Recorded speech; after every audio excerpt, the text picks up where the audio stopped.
Good morning, grandchildren.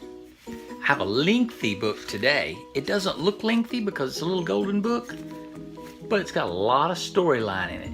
Tootle the train. He is a very rebellious little train, and the things he does gets him into all sorts of trouble. Far, far to the west of everywhere is the village of Lower Train Switch. All the baby locomotives go to learn to be big locomotives. The young locomotives steam up and down the tracks trying to call out the long, sad doot of the big locomotives. Can you do a train sound? How does a train sound? Can you do it? Ooh, let me fix this a little bit, make me straighter. There you go. I bet you can do a good one. But the best they can do is a gay little doodle. That's about all they can do. Lower Train Switch has a fine school for engines. There are lessons in whistle blowing, stopping for a red flag, waving, puffing loudly when starting, coming around curves safely, screeching when stopping, and clicking and clacking over the rails. Let me show you this picture here. I just skipped the picture. I was getting so excited. There's Tootle right there. And what's he doing out there in a field instead of being on a train track? That doesn't make sense. Here's the school. They're learning how to clickety-clack on the track and all of that.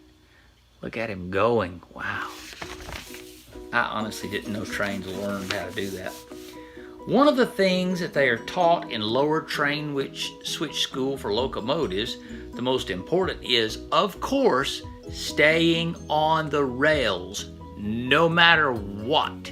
Stay on the rails. So that's the thing that the conductor here is saying. He's stay on the rails. And these trains are like, we hear you. We'll do it. That makes good sense to us. They're all listening to their teacher. The head of the school is an old engineer named Bill.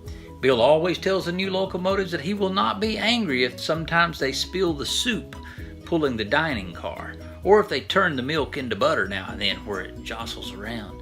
But they will never be good trains unless they get a 100A+ in staying on the rails, no matter what.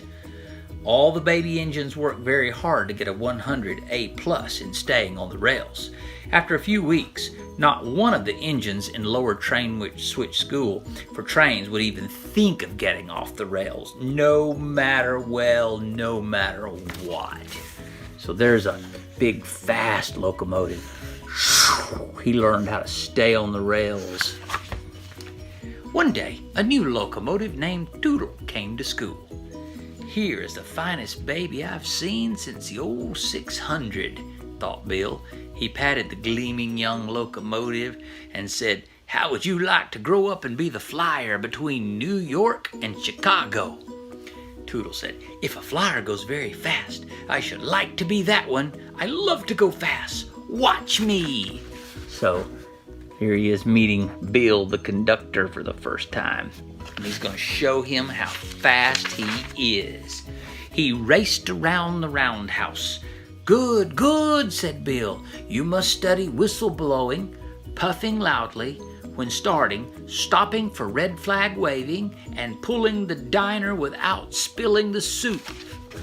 So here he is going around very fast. He is fast, and there's Bill seeing him go. He's moving fast.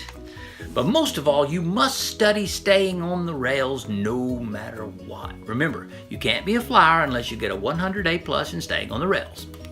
Tootle promised that he would remember and that he would work very hard. He did, too. He even worked hard at stopping for the red flag. Tootle did not like those lessons at all. There is nothing a locomotive hates more than stopping. But Bill said that no locomotive ever kept going when he saw a red flag. One day, while Tootle was practicing for his lesson in staying on the rails no matter what, a dreadful thing happened. He looked across the meadow he was running through, and he saw a fine, strong black horse. "Race you to the river," shouted the black horse, and he kicked up his heels and off he went. Oh, His black tail streamed out behind him, his mane tossed in the wind. Oh, how he could run. "Here I go," said Tootle to himself. "If I'm going to be a flyer, I can't let a horse beat me," he puffed. "Everyone at school will laugh at me." His wheels turned so fast that they were silver streaks. The car lurched and bumped together, and just as Tootle was sure he could win, the tracks made a great curve. So here he is learning to stop at a red flag, and here, what has happened to Tootle? Is he on the tracks? "Oh, whistle," cried Tootle. "That horse will beat me now. He'll run straight and I have to take this great curve." Then a dreadful thing happened. After all that Bill had said about staying on the rails no matter what, Tootle jumped off the tracks and raced along beside the black horse. Well, the race ended in a tie. Both Tootle and the black horse were happy. They stood on the bank of the river and they talked. "It's nice here in the meadow," Tootle said. When Tootle got back to school, he said nothing about leaving the rails, but he thought about it that night in the round house. "Tomorrow I will work harder," said Tootle. "I will not even think of leaving the rails, no matter what." And he did work hard. He practiced tootling so much that the mayor himself ran up the hill, his green coat-tails flapping, and he said everyone in the village had a headache and that he would stop tootling. So Tootle was sent to practice staying on the rails no matter what. So here's that black stallion that we read about. Oh, look at him kicking up his heels, and he's fast. Here's Tootle going fast, racing him. Boy, he was fast. As he came to the great curve again, Tootle looked across the meadow. It was full of buttercups. "It's like a big yellow carpet. How I should like to play in them." Uh-oh, thought Tootle. "But no, I'm going to be a flyer, and I must practice staying on the rails no matter what." Tootle clicked and clacked around the great curve. His wheels began to say over and again, "Do you like butter? Do you like butter?" Because those yellow flowers looked like butter under his spotlight. I don't know," said Tootle crossly, "but I'm going to find out." He stopped much faster than any good flyer ever does, unless he is stopping for the red flag. He hopped off the tracks. He bumped along the meadow into the yellow buttercups. "What fun," said Tootle, and he danced around and around and held one of the buttercups under his searchlight. "I do like butter," cried Tootle. "I do." At last the sun began to go down, and it was time to hurry to the roundhouse. That evening, while the chief oiler was playing checkers with old Bill, he said, "It's queer. It's very queer. But I found grass between Tootle's front wheels today." Said Bill. "There must be grass growing on the tracks." "Not on our tracks," said the day watchman, who spent his days watching the tracks and his nights watching Bill and the chief oiler play checkers. Bill's face was stern. "Tootle knows he must get a 100 A+ in staying on the rails no matter what if he's going to be a good flyer." There they are playing checkers. There's old Bill, there's the oiler, and there's the man who watches the tracks. They're getting a little bit worried, I think. Next day, Tootle played all day in the meadow. He watched a green frog and he made a daisy chain. He found a rain barrel and he said softly, "Toot, toot." Why, he said, "I sound like a flyer already," cried Tootle. That night, the first assistant oiler said he found a daisy in Tootle's bell.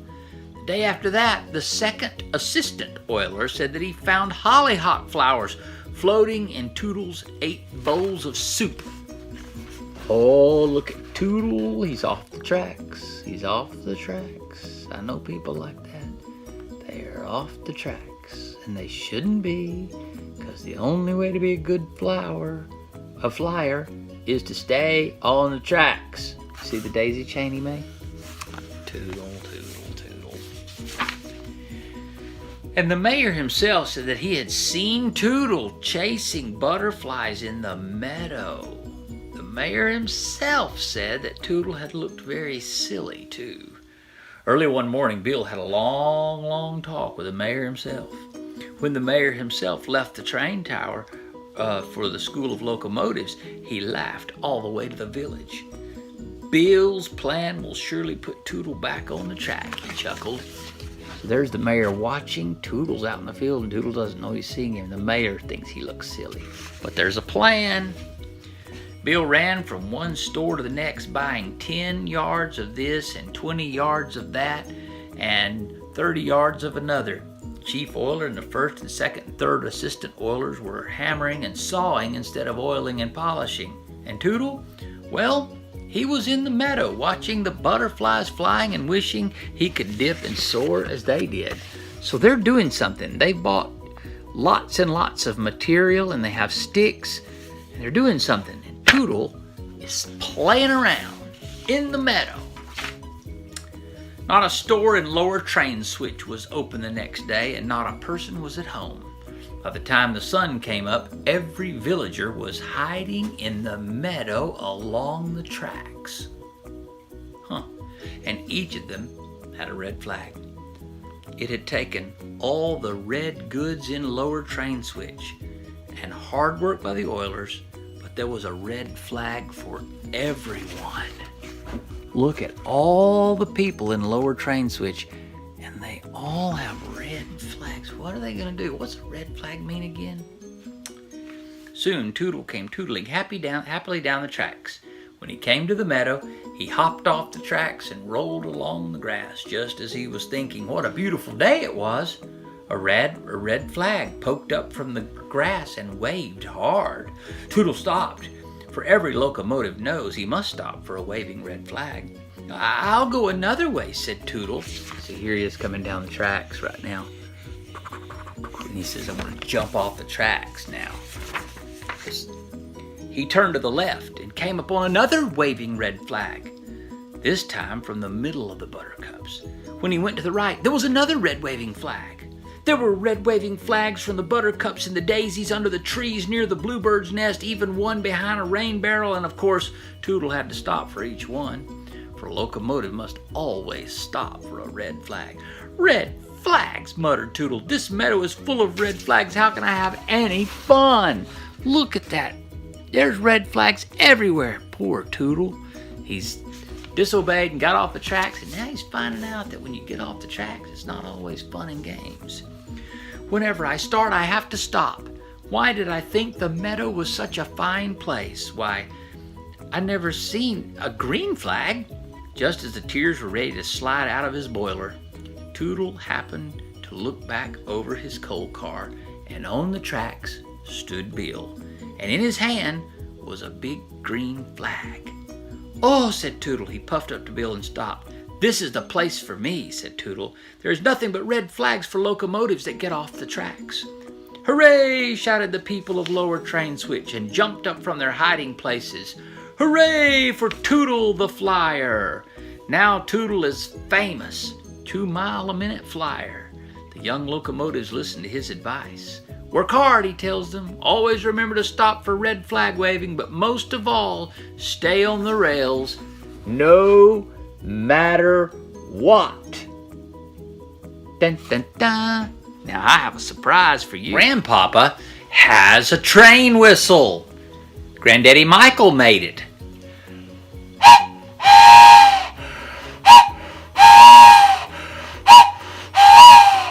Isn't that neat? Sometime when you're down here in the honey barn, I'll let you try to blow the train whistle.